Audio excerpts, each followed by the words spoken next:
All right. Hello, everyone. Hope you had a good 15-minute break. So you almost made it. This is the last example that we are going to talk about today. So for the next, I guess, almost 2 hours, we are going to be together going through this example. So a few housekeeping right off the bat. To just make life easier for the Gurobi team, the support who are monitoring the chat and Q&A, please, whatever question that you have, post it in the Q&A here. The link to the notebooks. So we have 2 notebooks here right now. We have a working one that we are going to complete it together in the next 2 hours. And there is a complete version. In case you fall behind a little bit or you're really tired, you don't want to think, you want to cheat a little bit, that's there for you. I even have them open. So this is my complete version, and this is the working version that we are going to talk about it together. So you have them both. Again, they're posted, the links in the chat here as well. So these are the housekeeping. As I mentioned in the video before this, this model is going to have 2 parts. There is a machine learning part and a mathematical optimization part. In fact, we are going to build on top of some of the stuff that you learned just today from that energy example. We're going to have some stuff in common. We're going to have some new stuff.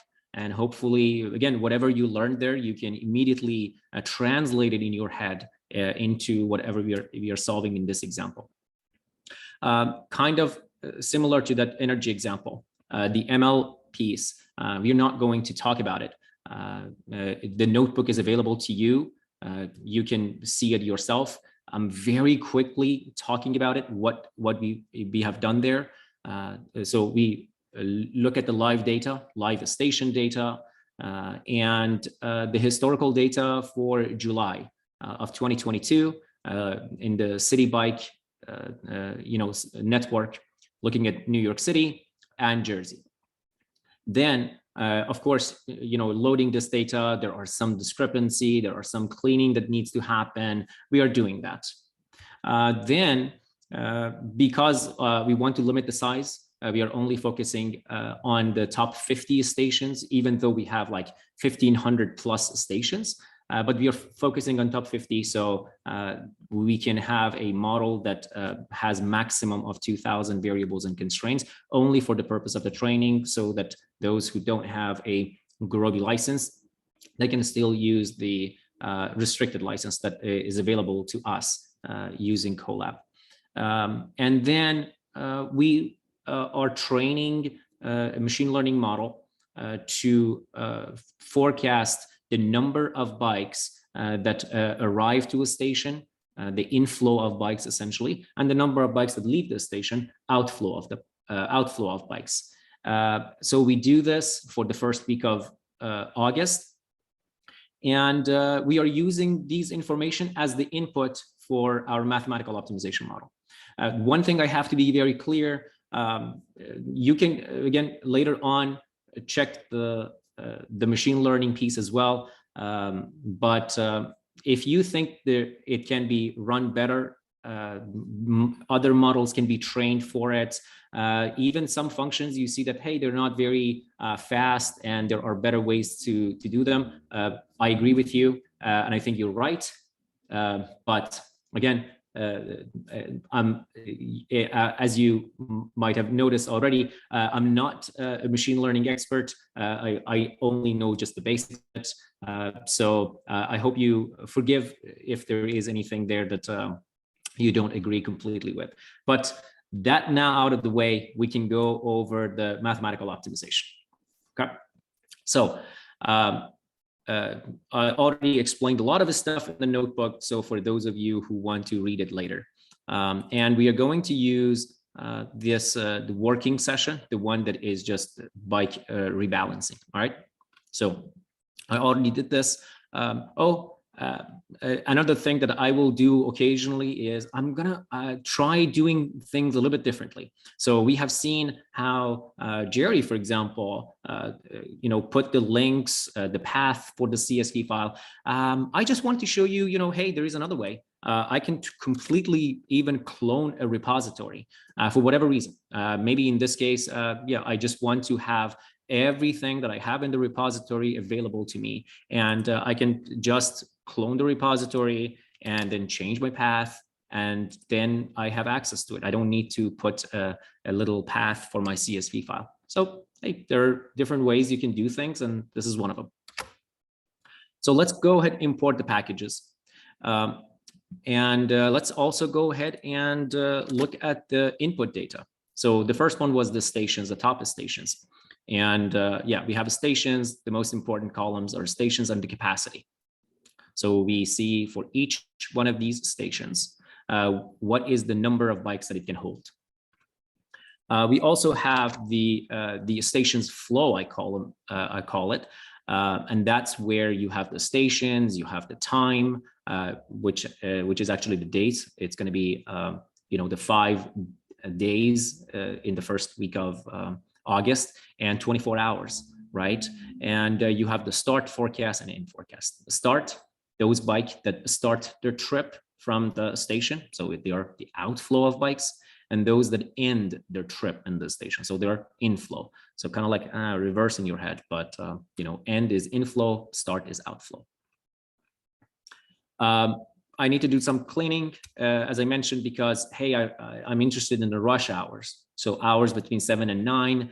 And I also, we have 5 days, but it's the same. We can do it for 1 day. And then later on, you will see that we can just write the same mathematical optimization and loop through each day and run each day separately. So independently. So I'm going to only focus on the first day, August, and hours of 7 and 9, and put the station and time as the index, right?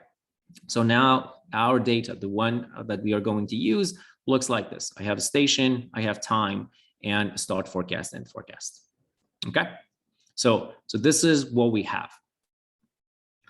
In terms of the formulation, I'm going to again have write the mathematical formulation, and my tip: always, regardless of how good you think you are, always have a mathematical formulation in front of you, and write that first before start writing the code, because this is the piece that's important.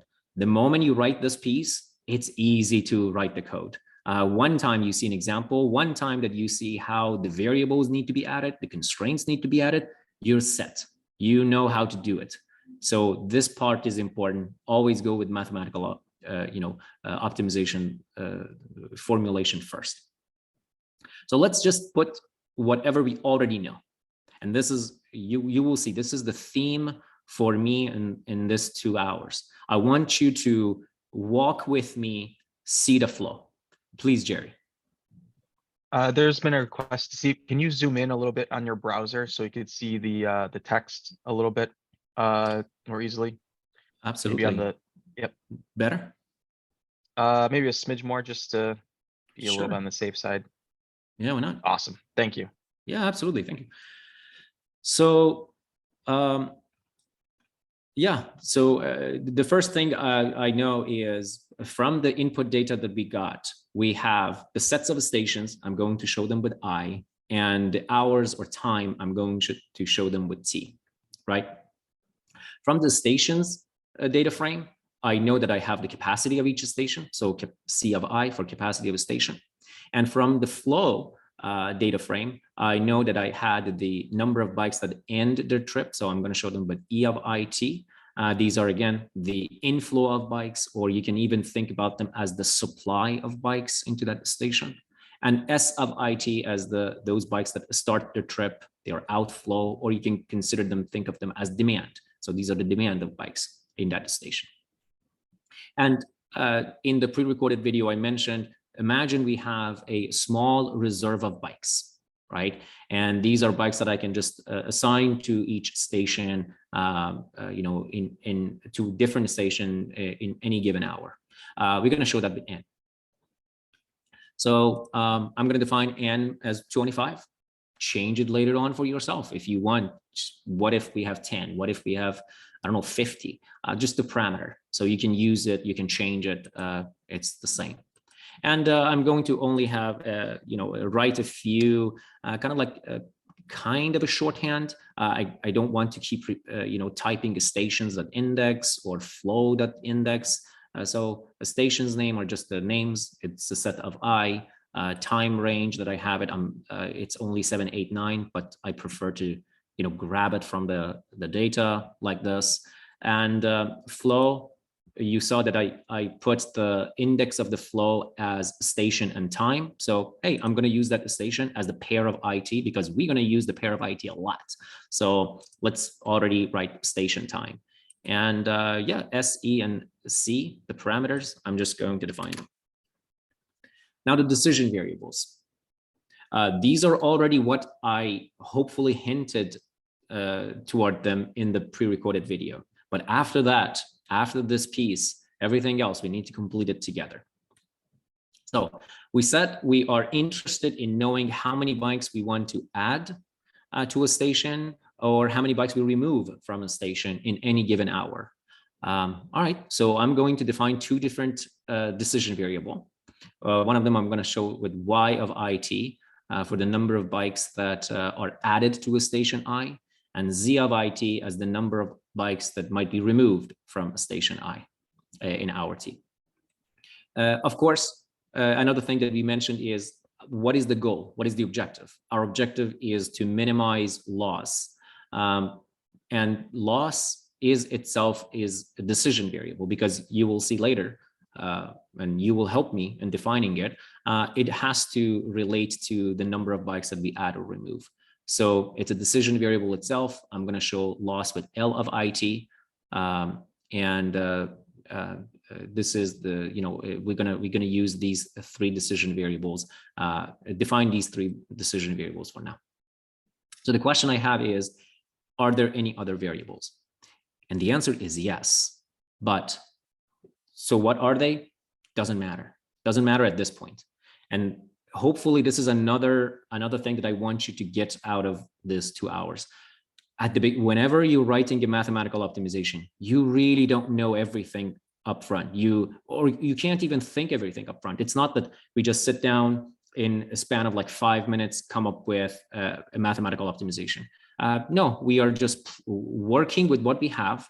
And along the way, the constraints that we need dictate to us that whatever other decision variable we need to have. So these are what I got from the description and the parameters you saw it. Those are from the input data. I'm going to just work with these and see the different constraints that I have, how I'm going to model them, right? And whatever I need, I'll just add as I go. All right, so let's first add these three decision variables. So just create a model. Y, Z, L, they all look the same because they're all, decision variables with two index of I and T. And you realize we already defined the I and T pair in station time, right? So I can use that. If you don't like it, you should have seen it already. There are many define variables. You can even do it this way. Just go with I alone, T alone. But I usually prefer to go with a more condensed version. And there are actually many reasons for this. One, of course, it's shorter. Why not? Fewer lines of codes. But the more important reason for me, which actually discussed a little bit yesterday in one of the Q&As, was imagine you have a matrix that is dense, right? Which happens all the time. Think about even this example. What if I have these, 50 stations, or I think actually we end up with 45 stations, 45 stations and 3 time period. If every station has data available in every time period, then yeah, 45 by 3, you can create 135 different decision variables. But what if some of the stations don't have those data? Missing data, we always deal with missing data. In optimization, it's not an exception, right? So in that case, it's a lot easier to, rather than create a lot of variables. So again, we are only talking about 45 and 3. The moment, if you tell me you have Gurobi license, I tell you, don't go with the top 50. Go with all the 1,500 stations. Go maybe to all 24 hours. Then how many variables you're going to have? 1,500 by 24. What if there are some stations that don't have data available? In that case, rather than creating all of these variables, you're creating actually only what you need. And of course, you want to prefer to have fewer variables and constraints. Please, Raul. Yes, there's a question about why continuous variables are not discrete for a number of bikes. I can actually use integer variables, but because every data that I have here, the input data, they're all integer, I will end up with integer anyway, right? And of course, continuous is a lot easier to solve. Here's another reason. I really don't care if at the end, imagine even if my input data was like 13.5, right? And the result at the end comes back to say, remove 2.5 byte from a station, or another station, add 13.9, it's a bike. Can I round it up? I mean, I know this is not the optimal solution, but I'm not gonna, care much if 13.9 becomes 14. Right? So I prefer to solve a much, much simpler model, which is an LP. Again, hopefully you've learned from the first day, rather than solving integer with, which makes this model MIP, mixed integer program, and much, much harder. So that's why I prefer to use continuous variables in this case. All right, so these are the 3 decision variables that we have. Let's go over the constraints and see what we need to have, and you guys are going to help me. So the first set of constraints that it's easy to think about is the bounds on the number of bikes that we can add to a station and the number of bikes that we can remove from the station, right? Again, another way that I usually think about when I'm trying to write a constraint. I try to have a hypothetical scenario in my head. I'm going to help you with that, and then I'm going to give you not too much time actually. I'm going to give you about 2 minutes to just come up with this formulation, and I don't mean the code, just the mathematical formulation. So here's how to think about for the maximum number of bikes that we can add to a station and the minimum number of bikes that we can add to a station. So think about only Y for now. These are 2 cases to think about. What if I end up with 10 bikes arriving to that station? So E of IT, 10 bikes arriving to that station, and 40 bikes leave that station. So that's the demand, right? So my demand for the number of bikes are 40. I know in this hour 10 bikes arrive to this station. So in that case, what is the number of bikes that I can, maximum number of bikes that I can add? What is the minimum number of bikes that I can add? Flip it. What if 40 bikes arrive to that station and 10 bikes leave that station? So what are the numbers now? Another question to help you. Does it matter what is the capacity of the station? If the station capacity is 100, does it matter if 40 bikes come in, 10 bikes leave? What if the capacity of a station is 10? So these are, again, just, I'm throwing these numbers. Doesn't matter what the numbers are. I'm just trying to tell you, this is how you think about it. You want to write a constraint. You want to make sure the constraint is correct. Think of an example. Yeah, I'm going to give you about 2 minutes. Tell me, help me with the values here. What are the bounds on YIT, which are the number of bikes we add to a station in a given hour, and what can be the bounds for Z of IT, the number of bikes that might be removed from a station. So think about that for a couple of minutes.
All right. Let's first talk about y. So y is the number of bikes that I can add to a station in any given hour. So what is the minimum number of bikes that I can add to a station? Well, the minimum number of bikes to add to a station is 0. I don't have to add bikes to a station. Even if there is a station in that example that I mentioned, 10 bikes arrive to a station, 40 bikes leave. I'm short of 30. I don't have to add bikes. What happens? Well, I will lose 30. That's the loss of sale, right? So I don't have to add bikes. Okay, so I would say the lower bound on y is 0. What is the upper bound? So let's go with that example again. 10 bikes arrive, 40 bikes leave. So I have -30. So maybe the maximum number of bikes that I can add here is 30, right? Well, no. What if I tell you, well, 30, just make sure I satisfy all the demand. What if I want to add 40? What if I want to add 50? What if I want to add 100 bikes there? Can I do that? Well, you remember I told you about the capacity of the station. Does it matter if the station has only 100 capacity? Yeah, okay, 100 capacity, I can still add up to 100. What if the station capacity is 10? Oh, so no matter how many demands that I have, how many outflow of bikes I have, I can't add more than the station capacity. So for the number of bikes added to the system, I know that I can't do more than the station capacity, and I may choose not to add anything. So that's it. So I would say this is going to be the value for y, right? So it's greater than equal to 0, less than equal to ci. And of course, I don't need to actually write the greater than equal to 0, because when we defined y as a continuous variable, we said the lower bound is 0, which is, so I don't even need this, but why not? Let's put it here. All right, z is going to be a bit more interesting, because that's the number of bikes that we are removing from the station. So what are those? Let's go with that example again. 40 bikes arrive to the station and 10 leave. How many bikes I can remove? If you think about it, okay, if it's 40 arrive, 10 leave, I have extra 30 bikes in that station. If I choose to, I can remove all 30 of them, all 30 extra bikes that I have, right? But we have to be careful, because again, flip the example. 10 bikes arrive, 40 remove. So I can't just say, actually the answer is E, which is the number of bikes arrive, minus the S, the number of bikes leave. Because if it's flipped, if E is 10 and S is 40, you're not going to remove -30, right? It's going to be a positive number. So because of that, I have to be careful, and I have to write for Z this way. So I say, okay, for Z, at least I know the upper bound of it is like this. I may remove nothing, right? Or it's the difference, it's the maximum of these two values. So if E minus S is positive, so 40 minus 10, 30. Okay, so that's the maximum number of bikes that I'm going to remove. But if it's negative, the case is that, I actually have a lot of demand. This value becomes negative. I'm not going to remove anything. So it becomes 0, right? So that's the upper bound for Z. What can we say about the lower bound? Let's go with that example again. 40 bikes arrive, 10 bikes leave. Maximum number I can remove 30. So what is the minimum number I can remove? Can I remove nothing?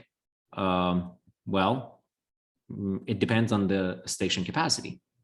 If the station capacity is 100, then yeah, you may choose not to remove anything because you have a lot of empty space. Just leave these extra bikes there.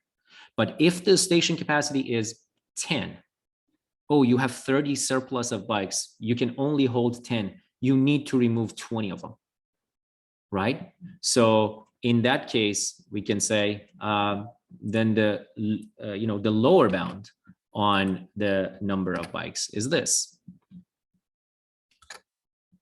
So it's exactly this, whatever we had. So go with the example, 40 minus 10, right? It was 30 extra bikes that you have.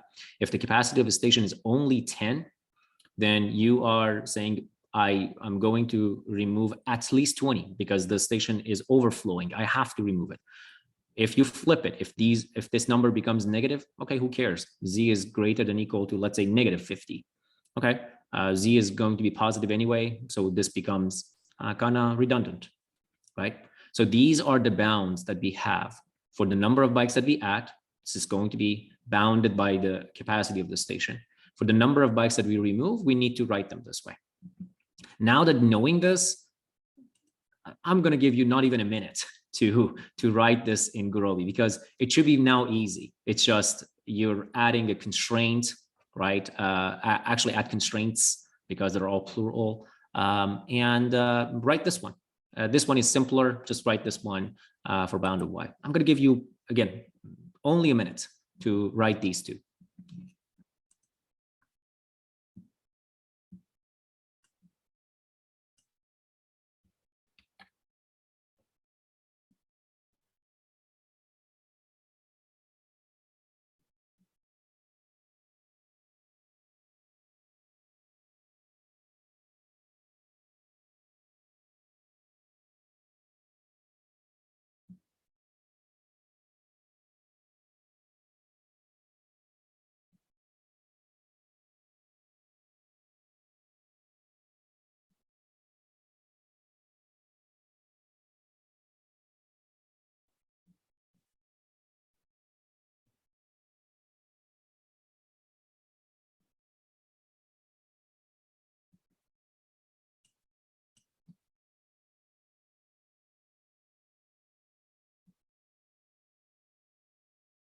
Okay, so for the y, it's, again, super simple. You have seen it already. You just need to write add constraint y of it less than equal to capacity to be defined before. And it's going to be for all the, the station time index. And I'm going to call it upper bound of y. Very simple, right? For z, let's first write the lower bound.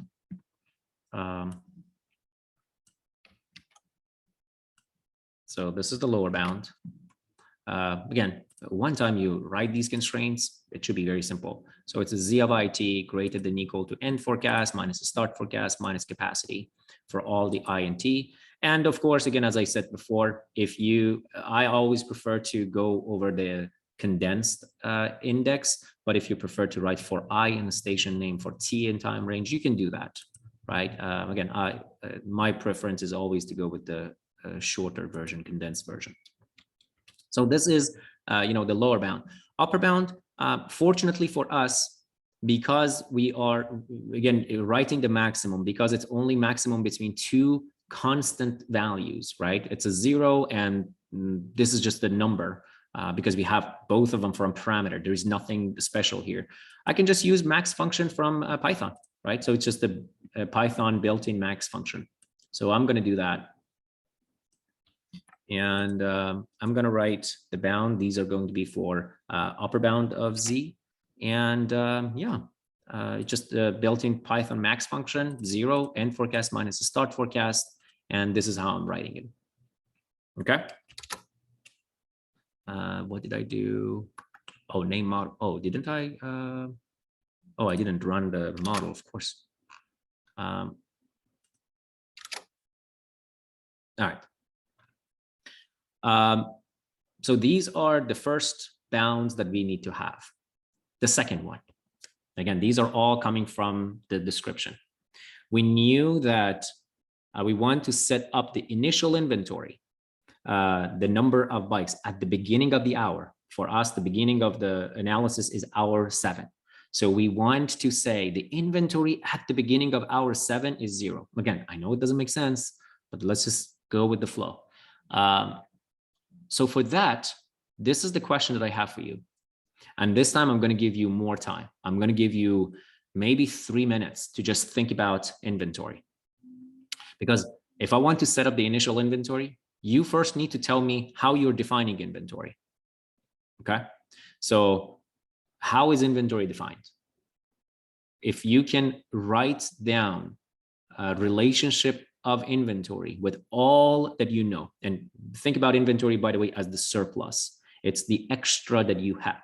How can you capture the extra number of bikes that you have in a given station? If you can capture that, if you can write how you're defining inventory, this is going to be very simple. It's the inventory itself that is the question. So I'm going to give you, why not? I'm going to give you 3 minutes to just think about the inventory.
All right, let's talk about inventory.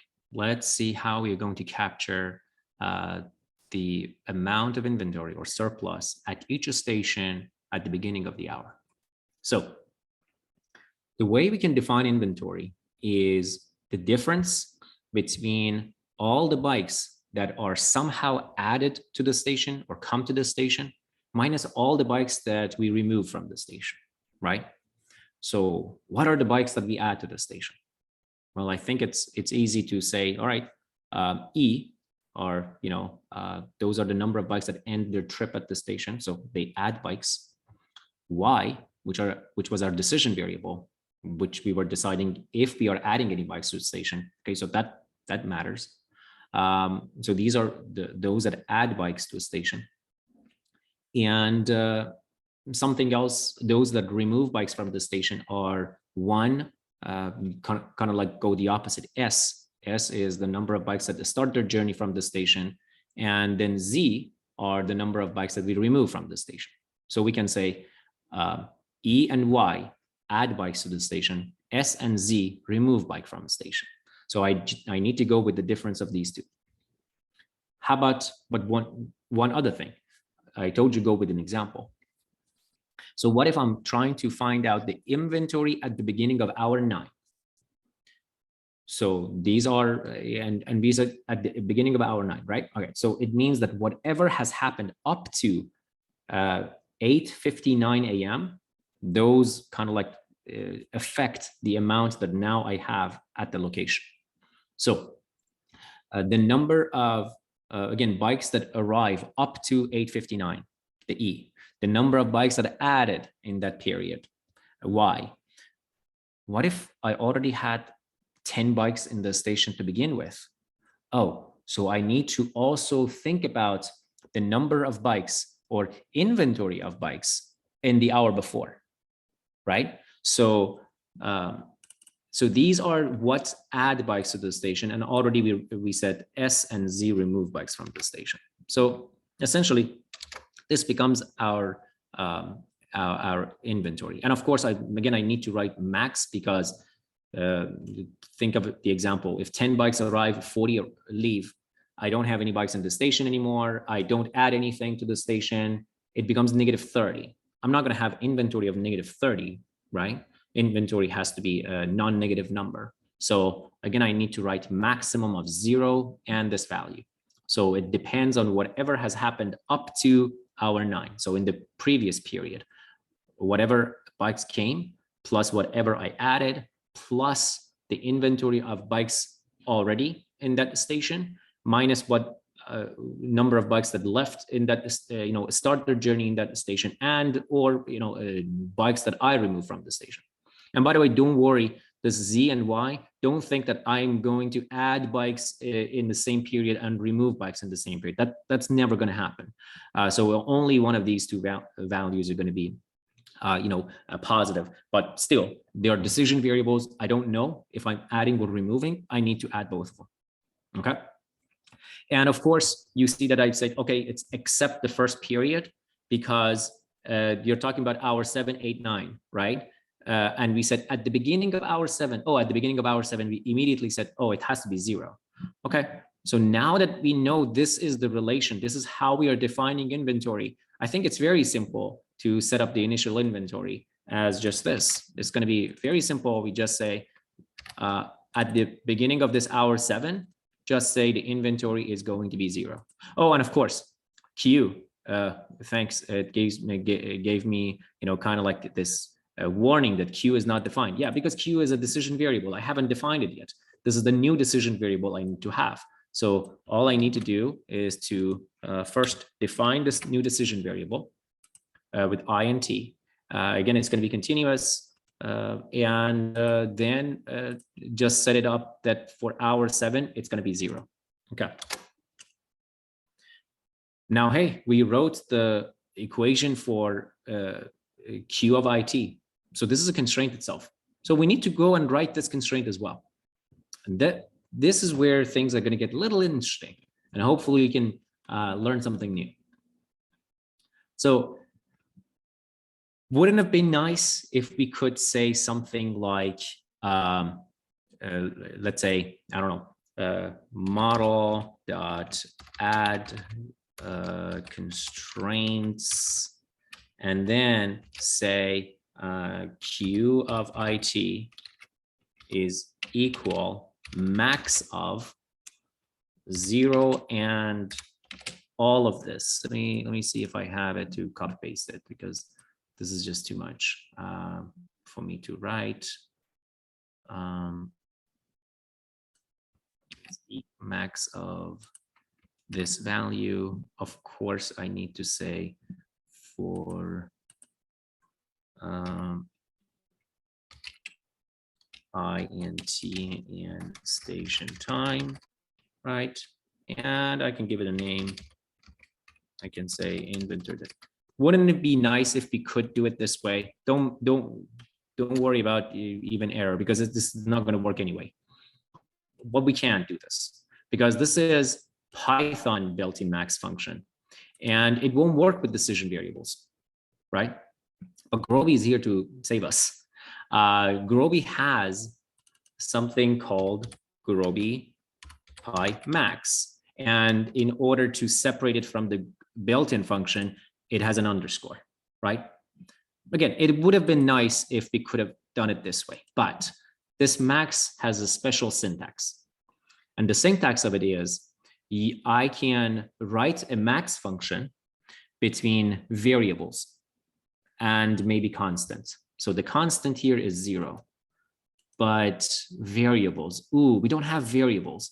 All of this that you see here, it's not a single variable. We are not saying max of 0 and E and Y. No, all of this itself is essentially what's a linear expression. It's an expression. It's not a variable.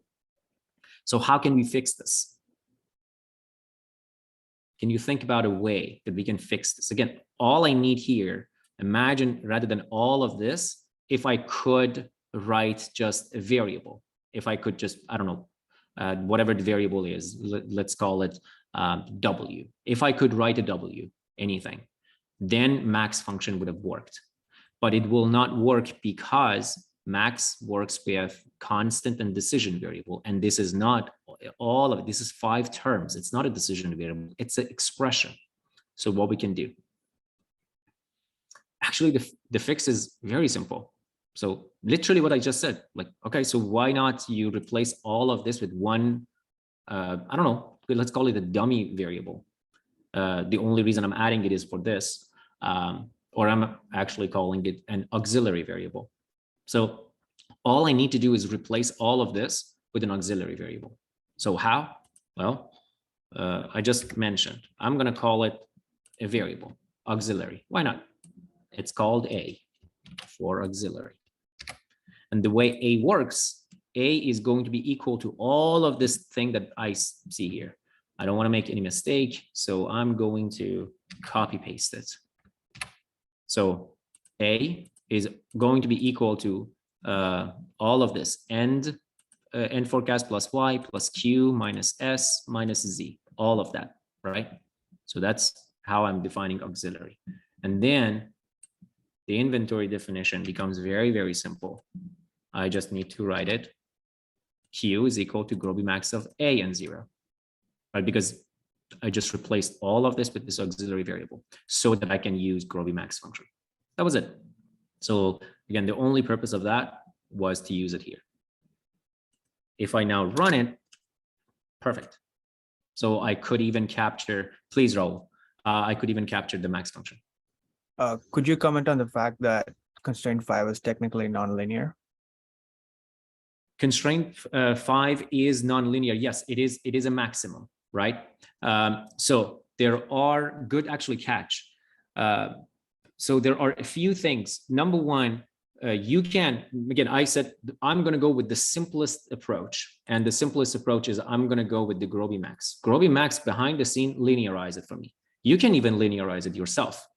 So what does max mean? Max means like, again, there are a lot of ways to linearize a function like this, but if you are max, if Q of I is max of 2 terms, what does it mean? It means I'm greater than equal to both of those terms, right? So rather than writing it like this, if I want to, I can, and again, I need to be careful about the bounds here, but I can write, okay, Qi definitely greater than equal to 0. We already know that. Qi is greater than equal to this value. We already know that. So we can write it actually Q of I is greater than equal to this value, right? We already know a bound for Qi. Actually, this is another constraint that we need to add, because the inventory of a location can never be more than the capacity of a location again. So why not? I'm talking about it. Let's actually write that one, because that was the other one that I wanted to write. So Q is less than equal to capacity. And to ensure that it does not get a value greater than equal to this, I need to use something close to what in the previous session Jerry showed us with those inflow and outflow, and when we had 20 kilowatts, right? It was less than equal to 20 by a binary variable. So if I want to, I can again very simply linearize it, but again, Gurobi takes care of it, takes care of all of it for me.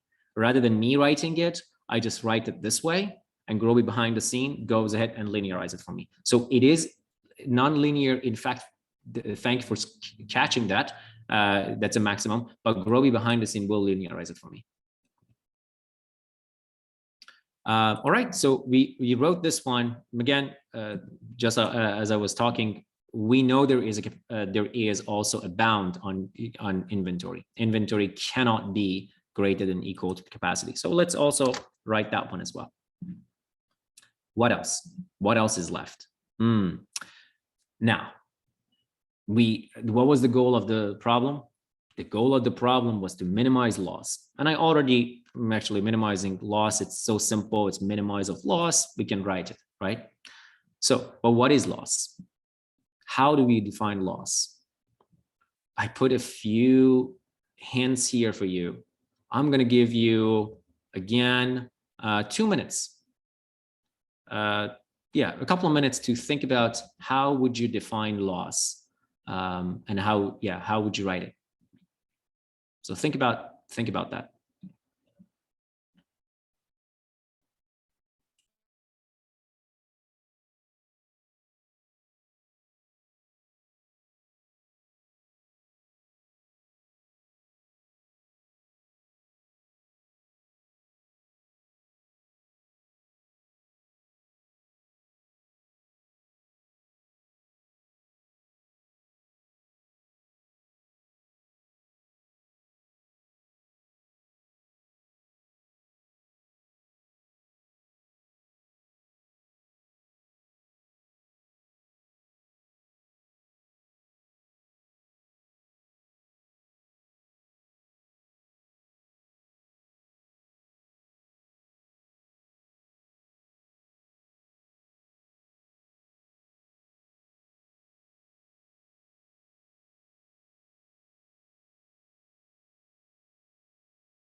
All right, so let's talk about the loss of sale here.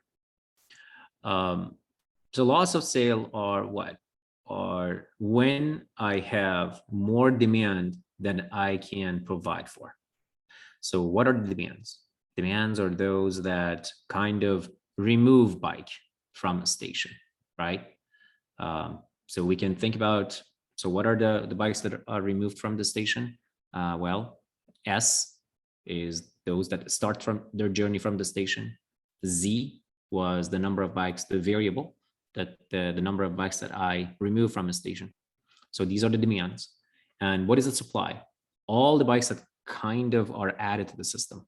Well, it can be the initial inventory, how many bikes that I have, those bikes that arrive to the station, the inflow, the E, and those bikes that I actually add myself, the decision variable Y. So all of them together, create loss. For loss, also we have to be careful because if the number of bikes that arrive to the station are more than the number of bikes that leave the station, the value is positive. So there is no loss. So we have to make sure that the loss is not going to get, it has to be a non-negative value. So this is how the loss should look like. So it's positive because what if this value is more than what the demand is? We're not going to have negative, so that's loss. Now again, this is one of those places that it can get interesting. There's several ways, 3-4 ways that you can write this. One, you might have noticed that, oh, again, I have a max between a 0 and a variable here, and an expression here. Exactly the same thing I did with Q. I can do this here. I can again create another dummy variable, auxiliary variable, whatever we call it, and say it's equal to this expression, and then say, okay, L of IT, then Gurobi max, help me, give me 0 and that value. Sure, that works. Approach number two. Maybe you look at this one and you look at what we wrote here and you see a pattern, or actually you see something kind of very similar between them, right? Look, here I'm saying all those that are demand, essentially I'm saying demand, total demand minus total supply, right? What was the value here? It's total supply minus total demand. Oh, this value, which was A, is, oh, so this is just the negative of A, right? Of course, I have to be very careful because the way I defined this auxiliary variable, it depends on the previous period. But the fix is simple. Again, if I want to use A, the fix is very simple. I just make sure A is related to A of IT, related to E of IT, and Y of IT, and Q of IT, and all of that. And then here, just change A of IT to A of I and T minus 1, right? So it's a simple fix. I can create it like that. And then here, I say, oh, it's maximum of 0 and negative of A. Yes, that works too. That's the second approach. Third approach, and which is the one that I'm going to go after, which is actually what I was describing with Q, but for L, it's a special situation and I can take advantage of it very, very easily. L is the maximum of this 0 and this term, which was A, right? Negative of A. If I'm maximum of multiple terms, what does it mean? It means I am greater than equal to all of those terms. So I can actually simply write L of IT is greater than equal to 0, which again, I don't need to write it because bound of L is positive when we define L and decision variables, if you remember, right? The bounds of L, lower bound of it is greater than equal to 0 anyway. So all I need to do is write L of IT is greater than equal to that. Let's first write that and see what someone can notice here. So all I write here is L again greater than equal to 0. No need to write it. L is greater than equal to this expression. Now, let's say all of this, let's say the value of it is 10. If I'm saying L is great, a maximum of 0 and 10, it always going to give me, let's say 10. But if I say L is greater than equal to 10, someone can say, well, L can be 15. L can be 20 because you just said L is only greater than equal to 10. So why should we stop at 10? L can be anything. This is not correct. Now here's the trick and why actually it works. Where am I using L? I'm using L in the objective function. And in the objective function, I'm saying, oh, I'm minimizing L. I'm trying to minimize loss. So you're the optimization solver. L can be, imagine all of this value, imagine it's 10. L can be greater than equal to 10. L can be 15. L can be 100. L can be 2,000. You're trying to minimize L. What would you do? You're trying to choose the lowest value possible for L because, again, that's what you're in the objective function. Your goal is to minimize L. So even if L can be any value greater than equal to this expression that we write here, optimization says, oh, L is greater than equal to 10 and I can be any value. Oh, I'm going to bring you low as possible.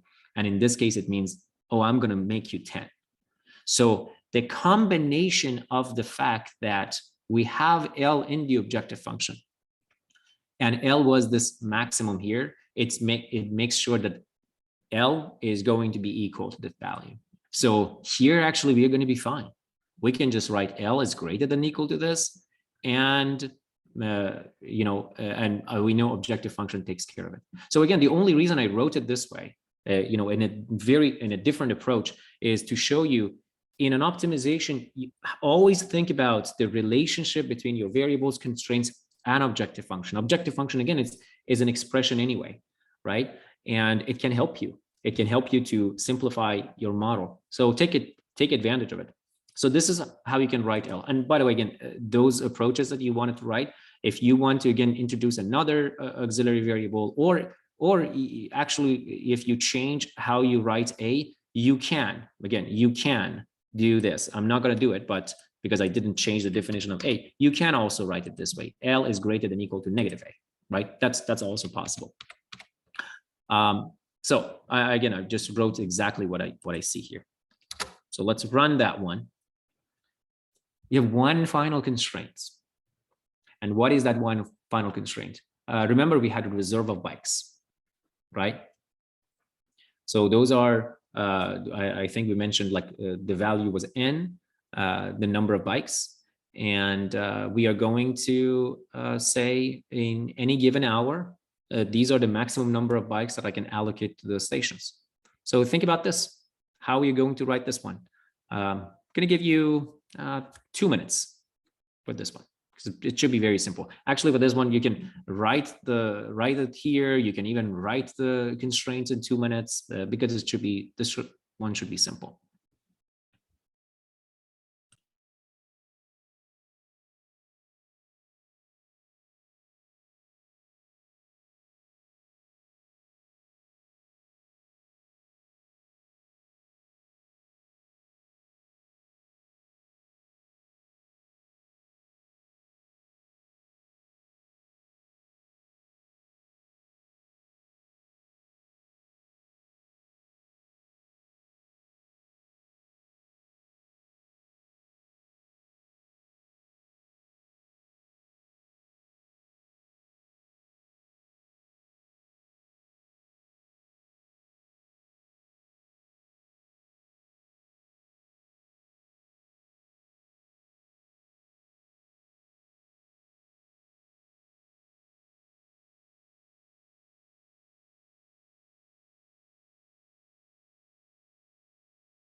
Okay, so I think this one should be very simple because we're talking about the reserve of bikes. We're talking about the limit on the total number of bikes we add. So what are the number of bikes that we add? It's Y. So all I need to do is to write this constraint, right?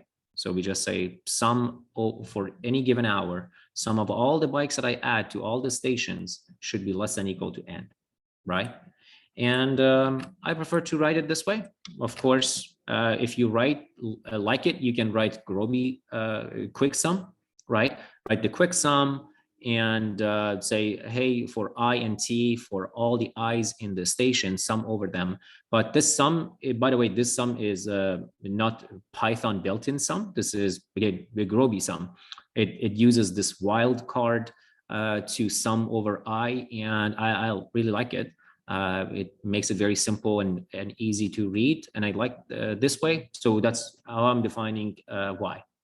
But as you have noticed, the pattern for all of these 2 days, there are many different ways to write certain constraints and variables, and whatever you prefer, you know, it's your style. I definitely like this sum whenever I can use it. So I don't think there is any other variable and constraints that left. So let's just minimize L, that's the objective function, and then try to optimize and see what happens. All right. Very fast. It could solve it. and we found the solution. There's just some post-processing here. You can read it. I'm not doing something fancy. I just ask, give me the values for bikes added, remove, inventory, loss of sale. And also at the beginning, I said, hey, I have reserves of bikes. Just show me how many of those reserves of bikes I actually used. Every hour I had maximum 25 bikes, and it seemed that every hour I use all the reserve, because if I was not using it, my loss would have been more. So my total loss is 40. You can look at how the results look like for each station, for each hour. You can look, for example, in this station, optimization decided that, I'm going to just have a loss. I'm not going to add anything here. And in some of the stations, like for example, look at here. This station had 9 start. Yes, 9 is the demand, the outflow, 7 is the inflow, and it decided to add 7 bikes, even more than the number of bikes that I add. And what happens is, look at it, 7 comes in, 9 leaves. I'm short of 2. It adds 7 bikes to this station. So I will have 5 extra inventory. And then yes, at the beginning of next period, I will have 5 extra inventory. 5 other bikes come in, it's 10. And it says, okay, I'm going to add another 8 to it, becomes 18. And I only showed maybe the top 10, right? Yes, you can check this, but this is the solution, right? Before I go into the enhancement, I'm going to pause for a few minutes so that if anyone has any question and I can answer them before we moving on into enhancing this model, we can do that.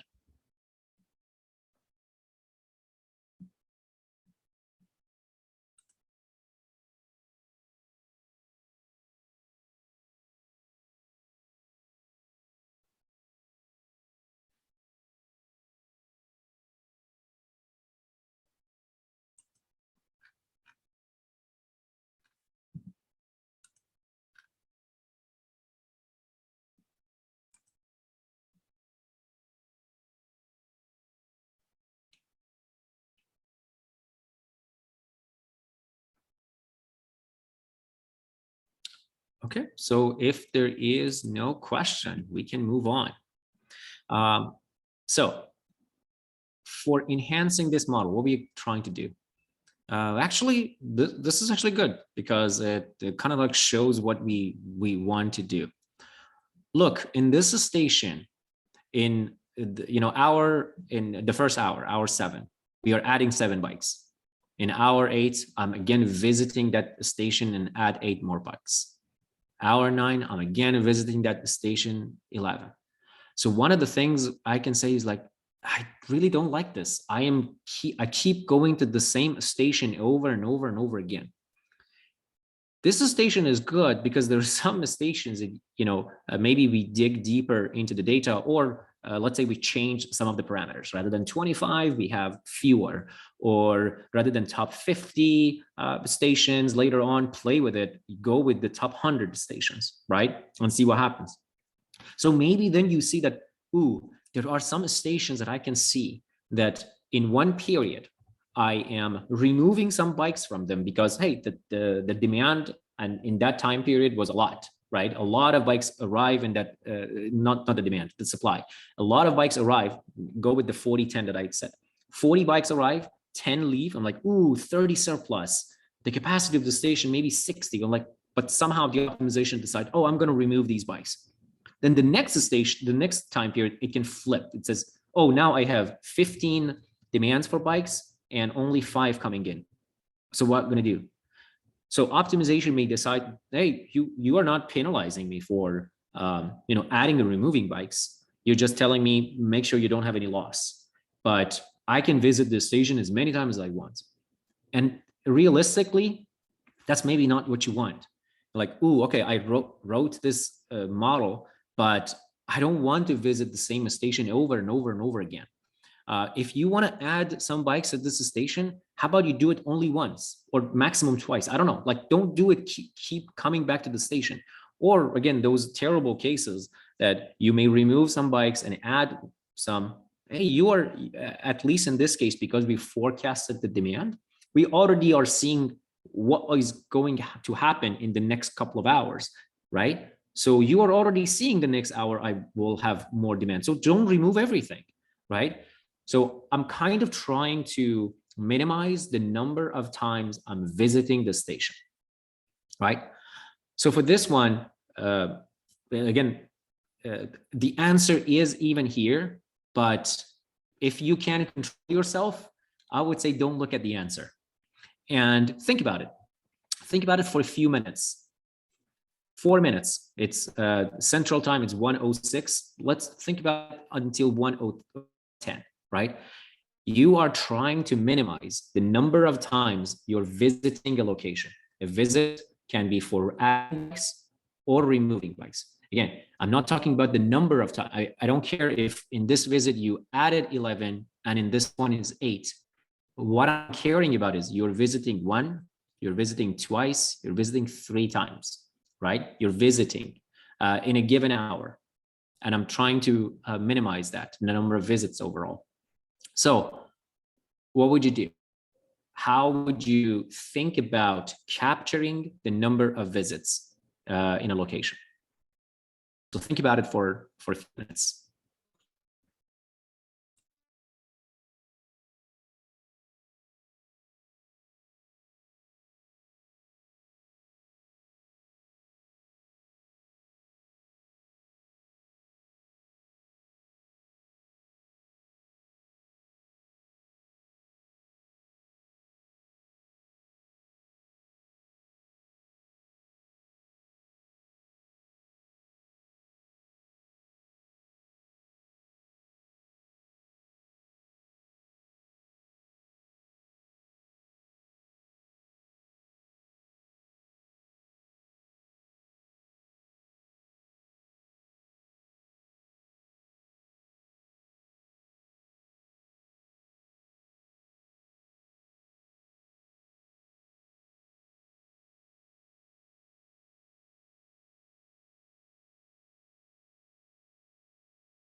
Okay, I hope you could control yourself and not, go down and look at the answer.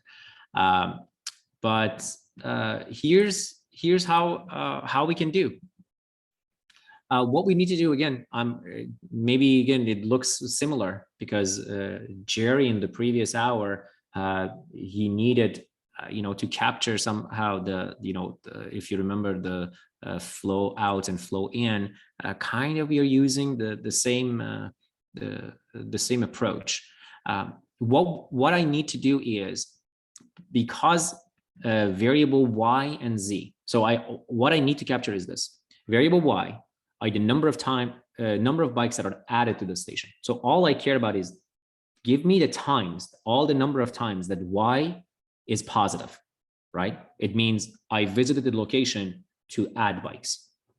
Also, somehow capture for me the number of times that z has been positive. So it means those are the times that I needed to remove bikes from a station. Okay. So whenever these two have a value, I want to capture it because it shows that I visited that station. So how can I use this? This is a trick that we can use binary variables. So binary variables is helping us capture and you will see how. So I'm defining two different binary variables, and you will see, by the way, why I'm defining two. One is of IT, and I say it's binary. It gets a value of 1 whenever I'm adding a bike to a station. So, and WIT is whenever I remove a bike in a station. So what I'm trying to establish is this: whenever y of IT, the number of bikes that are added, is greater than or equal to 0, then x of IT is equal to 1. And whenever z of IT, the number of bikes that are removed from the station, are greater than or equal to 0, then WIT is equal to 1. And to write it, I can just write these two with these two simple constraints. So M here, you can consider like, so because Y is the number of bikes, M can be, I don't know, just an upper bound on Y, right? It can be, I don't know, 100, because I know for sure that I will never, let's say, add more than 100 bikes to a station. You can even put M as the capacity of that station, right? Whatever, that's actually a good way to think about it. But I am writing M to show you that this approach actually has a name, and it's called the big M method, because I am linking two different variables. In this case, one continuous variable, y of IT, and then a binary variable with this, upper bound. In this case, again, I'm just showing it with the big M. And it will give me what I want. So let's see how it works. So if y is any positive value, so let's say y is even 1, or in that case it was 7, right? I'm adding 7 bikes to that station. Then I'm saying M, think of M as again 100. If I say 100 and it's 7, X has to become 1, right? Because X is binary. If Y is any positive value, X has to become 1. The Z is the same way. If Z is any positive value, if I'm removing any bikes from this system, 10 bikes removed from that station, W has to become 1. Now, what if Y is 0? Then in that case, X can be anything. X can be 0 or it can be 1, right? But here's again the beauty of taking advantage of our objective function. So for now, keep these two in mind, and remember that if Y or Z are 0, then X and W can get any value. They can become 1 or they can become 0. But didn't we say our goal is to minimize the number of visits? So what is the number of visits? Okay, so X captures the number of times I'm visiting the station when I'm adding bikes. And W captures the number of times I'm visiting the station if I remove bikes. So if I sum these two together, I am essentially capturing the number of times I'm visiting the station, right? And I want to minimize it. I'm going to bring it to objective function again. There are many ways we can do it. I will discuss a few. I will discuss a few of them. So here I went with the very simple way. I said, you know what? Why not? Let's put a dollar value. Any loss of bike for me, any loss of revenue is $1. Any loss, anytime I'm visiting a station, regardless, again, is $1. Okay, in that case, you see they're all having the same unit, right? And I can just add it like this. Just say L of IT, X of IT, W of IT. Of course, you can make it more generic. You can say, what if it's not $1? What if loss is $2? This is $0.50. This is $5. You are right. Let's put some coefficients behind them. Let's call it alpha of L of IT, beta of X of IT, gamma of W IT. You're right. In that way, I'm making it even more generic, right? So this is the simplest way that I went after. I said, I'm just minimizing this sum. You see the pattern again. I'm minimizing this in the objective function. And here we said, if Y or Z, each one of them is 0, X can be any value, but I'm trying to minimize it. So objective function says, oh, X can be any value. Oh, I'm going to go with 0. I'm not going to go with 1 because it will reduce my objective function. So even if the times that, Y and Z are 0 and X and W can both be either 0 or 1, they will go and become 0 because they're in the objective function. So this is how we are going to write it. It's as simple as writing these two binary variables, right? And then adding these constraints. Y is less than equal to big M. Here again, I'm using big M of 1000. Y is less than equal to big M by X. Z is less than equal to big M by X. Objective function, we are changing it. It becomes sum over L and X and W. Again, as I mentioned, if you want to make it more generic, you can say, you know what, I'm going to have alpha for L. Let's say this one is going to cost me, I don't know, $10, $10. And I have beta for X, and it's going to cost me $5 every time I'm visiting a location, regardless, whether it's for addition or removal. So if you prefer, you can actually do this alpha by L and then beta by this one, right? Alpha. You can do that and it becomes more generic, but I'm not doing it in this case, right? I just wanted to make it simple, but it is totally, even a better approach in my opinion, because you're making it more generic. So this is what we write. We are writing. Objective function becomes that. Minimize it and optimize it, and let's see what happens. You see that hopefully, actually, this tiny example showed you one thing. Remember again from the first day, I said how LP is solved, how MIP is solved.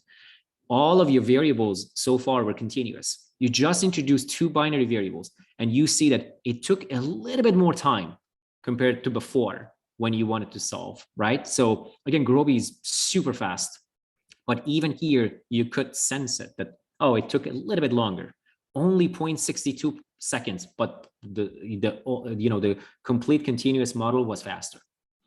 So we can again do the post-processing, see what is happening in this case, and oh look, that station changed at least. Rather than adding 7 and then I think it was 7, 8, and 11, it says, okay, I'm going to lose 2. I'm going to add 13 here because, hey, I don't want to, have any loss. And here also it added 11. But at least it reduced the number of times. And of course, as I mentioned, if you change the alpha and beta, the coefficients for them, if you say, oh, it's going to be very costly to arrive to to visit a station, then maybe it says, okay, I accept a loss, but I don't want to visit the station. So this is something that you can play with yourself. So a few questions that were asked, let me answer them. One of them was about this big M, right? How I'm choosing the big M. Here, it was a very simple example, and my values are very small. I don't mind. I say big M just needs to be a very large number, right? Large, but large enough. In this case, I would say there is no station. It's impossible that the station has more than 1,000 bikes. So I'm just trying to have an upper bound, right? So here I use 1,000. What is a better upper bound that I can use? Well, it is for every station in any given hour, right? It's for every station. Okay, so I can just say, what is the maximum number of bikes that can be in that station? It can be C, it can be the capacity. So if I want to actually be very, kind of like do it in a better way, rather than M, I would actually call it M of IT. So even M can be different for any given hour or a station. In this case, it doesn't make sense for any given hour probably, but yeah, one station has a capacity of 10, one station has a capacity of 70. So in this case, I can just actually say Y of IT less than equal to C of IT X of IT, right? And Z of IT less than equal to C of I WIT. So CI as the capacity. That's actually a better one. It's a tighter upper bound. And one of the things, again, it's good because I have seen it sometimes, in the classrooms, when we talk about large M, people say, oh, large M, just use 10, 10 to the power of 10. Use a very, very large number that you will never exceed it. Sure, it works, but you also need to be careful about how large you put the number. I'm getting a bit technical, a little bit, maybe not at the 101 level anymore, but there are many articles out there talking about the best way that you can choose the big M. I would say always go with the smallest big number that makes sense. So in this case, capacity of a station should make sense, right? So that's for the value of big M. Before I finish it with some final thoughts, I want to pause here again for a few minutes, see if there is any question that I can answer, and then we move on.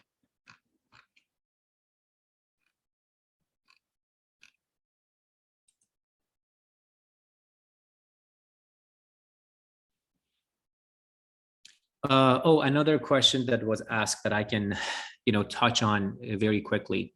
Optimization doesn't like strict inequality. So for example, if I say, again, in this case, we saw it because it was in the objective function, we are fine.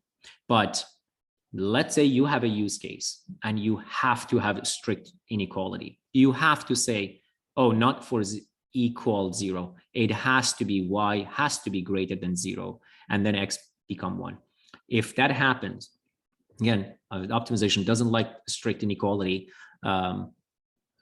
So in those cases, one of the simplest fix that maybe you can think about is to just say, okay, Y greater than 0, it means that Y greater than equal to 0 plus a very small epsilon.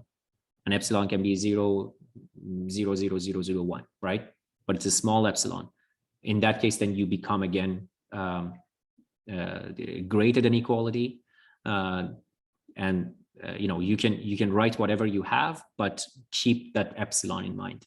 So again, in this case, we didn't need to worry about it, but overall, just understand. I've never actually tried it. I don't know. Maybe Gurobi team can help me here, but I know there are some solvers that even if you write inequality, if you write, let's say in one of your constraints, you just write, let's see here, for example, rather than less than equality, if I write less than, it might even kind of like complain that, hey, you have a strict inequality.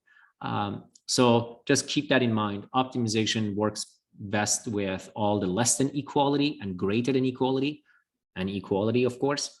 If you have a strict, think about how you formulate the model. Again, if you have to have strict. So if there is no other question, I can have some final thoughts about this model, and we can wrap it up. There are many ways you can think about formulating this model.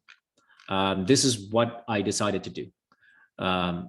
Someone might say, I didn't even like that you broke the decision variables for Y and Z. You said Y is for the number of bikes that I add, Z is for the number of bikes that I remove. Why not have both of them at the same time in one decision variable?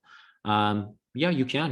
You can just create something, let's say again Y, and then say Y can be positive, negative, it can be anything, right? And replace that everywhere you go.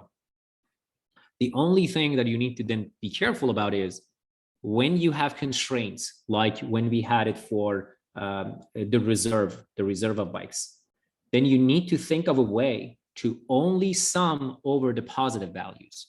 How would you do that? Think about it. It's a thought exercise for you, but that's one thing. Second, you can, definitely change if you feel comfortable and you like challenge, rather than talking about how many bikes to add, how many bikes to remove, go ahead. Totally, it's going to be a different model. Write a different model for yourself that you are going after. Hey, I'm going to actually do the transfer of bikes. I don't want to understand how many bikes to add, how many bikes to remove. I want to transfer bikes from one station to another. Okay, how would you model that? Think about it. You need to now know which bikes go from what station to another station in a given hour. So you need to have at least 3 indices, right? How would you model that? That's just a thought exercise. It's just a little bit beyond. We're not going to talk about it. But what I wanted to say is this bike sharing example is, the data, because the data is available and it's online, a lot of different use cases come out of it. And this is just one way to formulate it. Now, for the extra piece, if you're interested, I briefly mentioned it when I was talking about the enhanced model. I said, hey, what if here I made it very simple. I said it's $1, let's say, to add bikes, to remove bikes, to visit the station essentially, or to loss. But what if you have these different values, the alpha and beta? Okay, add alpha and beta. Solve the model. There is one thing that is called scenario analysis. There are lots of these what if scenarios. I would say, okay, so you said alpha is 5, the beta is 10, or vice versa. What if the number changes? What if, for whatever reason, you really don't want to lose any customer? What if you need to increase the reserve? What if you change? What if the cost of loss goes up by 50%, by 10%, by 20%? What if you can add new stations close to very crowded areas, right? Does it change anything? So there are so many of these what ifs, what if scenarios that you can think about. Of course, you can write a little function for yourself and put this model in the function and then change some of these stuff. And optimization gives you, and run this one over and over again and get the results. Or one of the things, I put a link here for you to check. Gurobi has multi-scenario analysis. So check it out. Check it out how they are using this functionality. You can tell them, hey, I'm going to have 4 or 5 different scenarios, and each one of them, I will tell you what I want, right? In one of them, I'm closing a location. In one of them, I'm fixing a value. In one of them, I'm increasing the rates. So Gurobi, again, can help you a lot with that. In real world, doing scenario analysis, doing what if analysis is actually a very important part of solving any optimization, because not everyone is interested in this. A simple one. Give you another example. The objective function that we had. This is independent of a scenario analysis. Maybe you say, you know what? I first still want to minimize loss, but then I want to make sure I'm not visiting a location as many times. So in that case, what would you do? in that case, you might say, oh, I want to solve a multi-objective problem. In the first objective, my high priority objective is to go after loss. And then the second priority objective is going after minimizing, the number of times I'm visiting. In that case, again, Gurobi has some functionality for you. Rather than set objective, I think the notation was set objective in. So tell me the nth objective, or the first. So n here can be 0, 1, first and second objective. Tell me the objectives, and it solves them for you in a sequentially. It first solve for loss, and then after that, it uses that one as a constraint and solve for the number of visits. There are so many other functionalities that you can take advantage of. So think about that. And if you're interested to know how this problem is actually solved in a place like City Bike, DV Bikes, all of them, how they are solving them. Well, even after coming up with this, what you need to do is to actually physically transfer the bikes between the stations. Oh, I see, Jerry, you have your hand raised. Yeah, just to expand on the a couple of points that you made. Absolutely. First off, a strict inequality is a no-no in Gurobi. Yeah. You will raise an error, which is a good thing. Yes. And then secondly, to add to the general constraints that we posted some documentation about using general constraints. Hasan used a version of that to deal with the max. Exactly. You could actually go back to the previous example, and there's a specific type of general constraint called a special order set, where essentially what that does is it says, give me 2 decision variables and I will make sure that only one of them is positive. And you could use that probably in this maybe somewhere, and you can use that in the example that I was talking about earlier instead of the binaries as well, because we could say that flow in or flow out for the batteries needs to be positive, or only one of them could be positive at any given time. So it's definitely worth, as you gain experience modeling in Gurobi, to check out those types of constraints, because it just makes your life a little bit easier. And you don't have to worry about all of that complex stuff all of the time. But it is a good idea to understand the nuts and bolts a little bit to make sure that you sort of understand at least a smidge of what's going on in the back. Oh yeah, 100%. So again, it's always a good idea to understand what's happening, but yeah, when Gurobi has these functionalities and makes your life easier, why not take advantage of them? So thanks again, and please check those links that Jerry mentioned about the general constraints. Yes, the max function that he used here, the max underscore, is one of those general constraints. If I wish, I can just use the add, it was add gen constraint or something like this, rather than the max. But it's kind of like a syntax sugar that I can use the max function. So as I was explaining, in reality, when these transfer of bikes now need to happen, I need to go, remove some bikes from those stations that are having overflow of bikes and add some bikes to those stations that have a lot of high demand but not enough bikes. Physically, bikes need to be move around, right? Whether it's going to be with the truck or those bicycle trailers, it needs to happen. And several constraints are important here. I need to make sure I know how many bikes I need to add or remove to a station. I need to pay attention to the time. If I'm talking about rush hour, and I just say, oh, okay, I'm going to bring some bikes to that station at 2 p.m. Yeah, that's too late. So there is a time that I need to go visit that location, right? And of course, if I'm using, let's say, trucks or even those bicycle trailers, they have a limited capacity. Again, I don't know, maybe that the bicycle trailers have maybe 5. The trucks, I don't know, maybe they can hold 40 bikes. So you can't just put a lot of bikes there and then go each station, first deliver, and then maybe remove some from another station. Now you need to pay attention to that. How this problem is solved? This is actually a very famous problem. It's called a vehicle routing problem. And this is a special case because you have pickup and delivery. And of course, you need to pay attention to time. So you might say, oh, I also have time windows.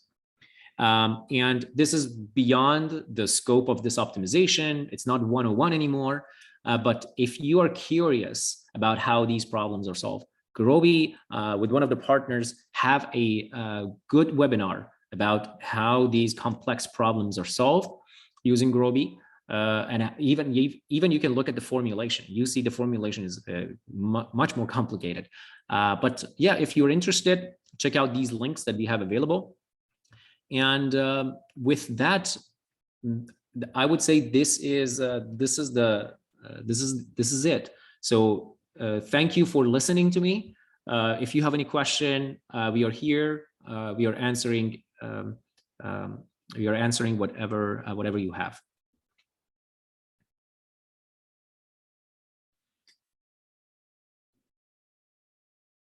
Okay, so let's see if there are questions.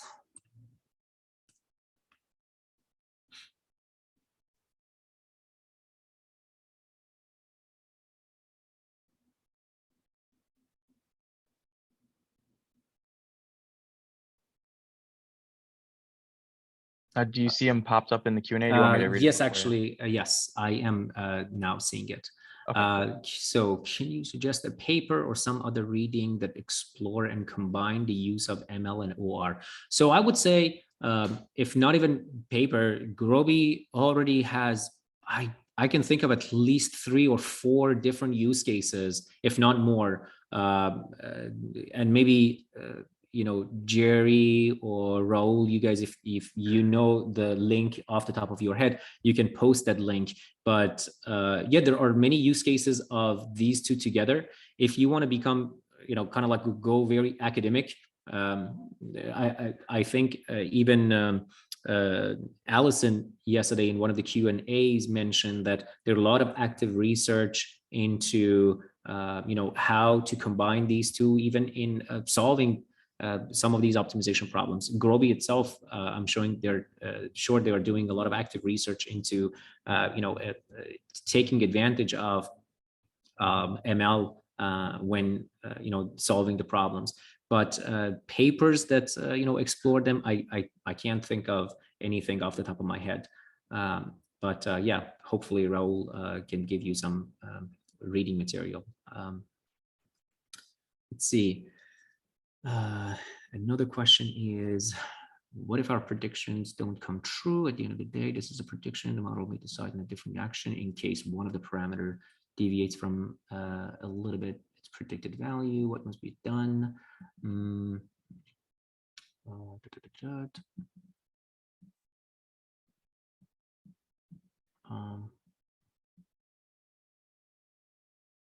So I would say, in terms of your question, talking about prediction, if you're referring to the values that we use, because we use the forecast of a prediction to use here, I would say that's almost all the time.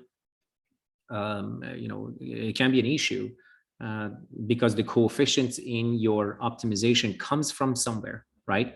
Of course, it's not exact. If you are thinking about, okay, so how I can add these uncertainty, then yeah, maybe you can think about some robust optimization.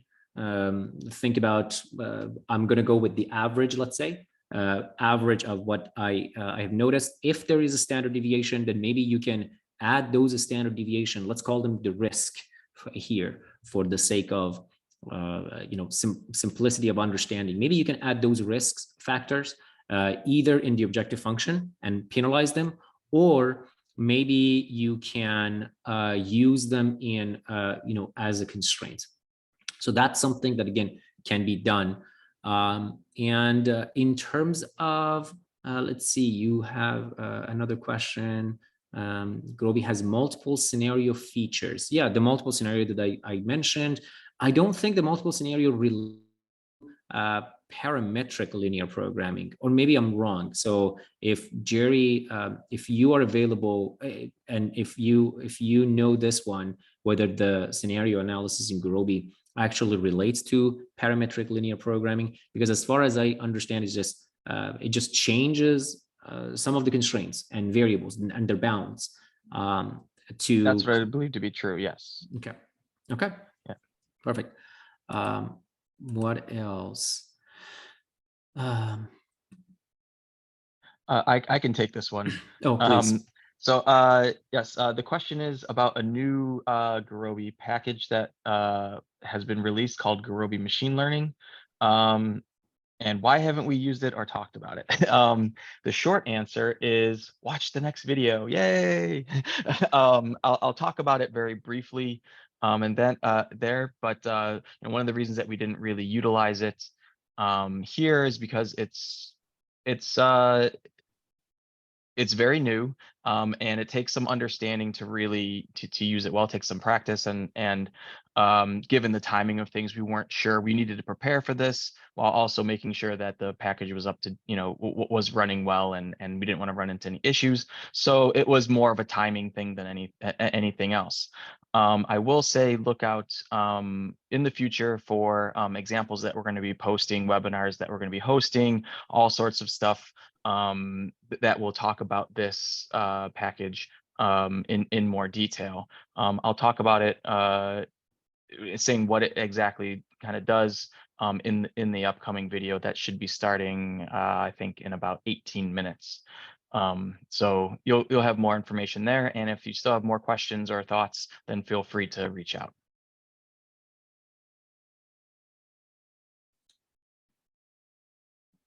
I do want to touch upon the question on literature on machine Please. learning and MIP. So the literature is vast. So this is a booming field, and especially in the last 10 years, 5-10 years, there's been a lot of work. There are separate tracks and conferences now, like AAAI and HCI, that deals with mixed integer programs and optimization methods. But yeah, typically the literature, either you're trying to improve MIP solving using machine learning. So that is in the back end of Gurobi solvers, can machine learning help make the branch and bound faster? So these are some questions that researchers look at, and there's quite some success in specific problem domains. This is work by Elias Khalil that he did this dissertation on that, and there's some literature review on that. Yeah, so and then another class of intersection between ML and MIP would be similar to how we constructed our notebooks. So that is, you can learn the parameters for the inputs using machine learning and then use MIP. So that is kind of like a very traditional and widely adopted strategy in practice and literature. Yeah, and another way of applying MIP and ML would be to solve a machine learning problem as an optimization problem using integer programming. So this is a more niche use case of MIP. I think there's some adversarial neural networks that can be solved using an MIP, because the optimal solution is basically an adversarial outcome that basically defeats the neural network. So that's a very niche application, but there could be more. Yeah, are there any other things that I missed out, Ehsan? No, I don't know. Thanks. That was a very interesting answer. Thank you. Yeah, and there's a couple of things that I mentioned at the beginning in terms of combining the two with like lasso regression, L0 norm, using that as feature selection. Those are essentially constrained optimization problems which sort of fit well into this framework. So and those were just specific types of constraint linear regression. You can make any types of constraints and restrictions that you need for your specific problem. So that's another quick little way to have the two sort of blend together. Awesome. Yeah, thanks for the input. Is there any other question?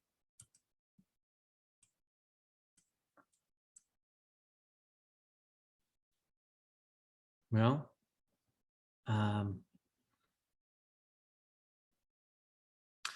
so question, if you have an infeasible problem, does Gurobi help identify which constraint can be satisfied? Yes, the answer is yes. Gurobi has several functionalities actually. You can, there is something called, a function called compute IIS. You can use that. There are, again, Gurobi has a lot of examples in the repository. You can search to see, and they show it to you how which sets of constraints are infeasible. If you want to relax the model and say, hey, I'm fine with a little infeasibility, just relax it for me and solve the problem, then Gurobi has this fizz relax. I forgot, what was it called? Fizz relax, yes. Fizz relax. Okay, yeah, I was right. So fizz relax, and one of them, I think it has another S, like fix relax S or something. That was for the simplified version of it. You can take advantage of that, and you can even specify if there are constraints, variables, coefficients in objective function, whatever, how you want to relax them, and it can help you. It can help you there as well.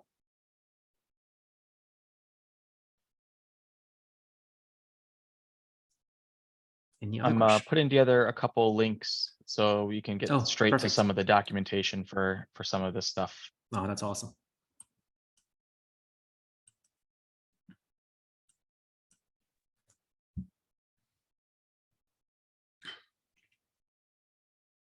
Any other questions?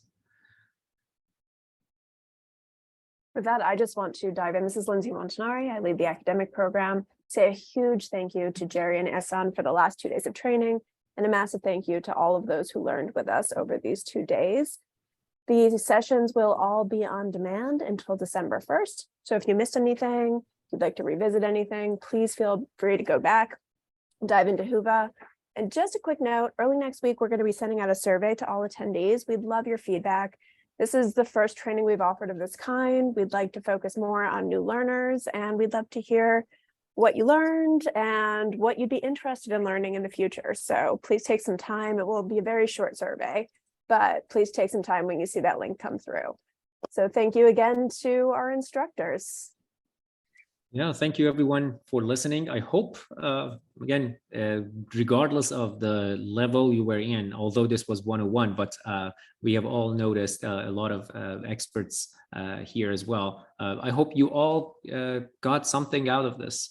Yeah, as Lindsay mentioned, this was the first time we were doing this, so your feedback will be very valuable. Thank you. Yep, thank you all.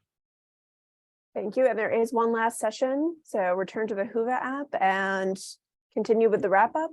And if there are any questions, don't hesitate to continue posting them in the Whova app. We'll continue to monitor over the next 2 weeks. So thanks again.